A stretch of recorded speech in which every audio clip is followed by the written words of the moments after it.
დღეს რა ხასიათზე ხარ შენ? არა, დღეს რა ხასიათზე ხარ შენ? დამანებელი. ძალიან გატრიპაჩებული ხარ ამ ბოლო დროს და არ მომწონს შენი აქეთ-იქით სიარული. მე სერიოზულად გეუბნები, შენი აქეთ-იქით სიარული აღარ მომწონს, ძალიან დაწანწალებ აქეთ-იქით. სამსახურში არ ნავიარო? არა. ბარამქნა. ფული არ და იარე, კაი, იარე, მაგრამ ეს გაპრანჭვა და სიარული ერთად რა არის? ამა გაპრანჭული. რა, კარგად გაცვია რაღაცა მძივებიანი ზედა. ეს 10 წლისაა. 10 წლის ეძახე შენ და კარგად დაკვანწალებ. დამანებელად თავი. მე დანებებული მაქვს შვილო თავი. უბრალოდ შენ დაიპრანჭები ძალიან და ამას აქ ხალხს არ უხდება ეს პრანჭაობა და ის რაღაცა იასამნისფერი შარფი.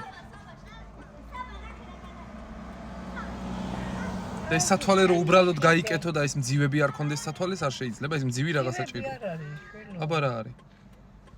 ეს არ დავკარგო, რაც მიკიდია ესე გულზე, რომ სულ ჭირდება. და თმის წითლად შეღებვა რას ნიშნავს? შენ ეთქება რას ნიშნავს? რას ნიშნავს და სიგნალს აძლევ შენ ხალხს?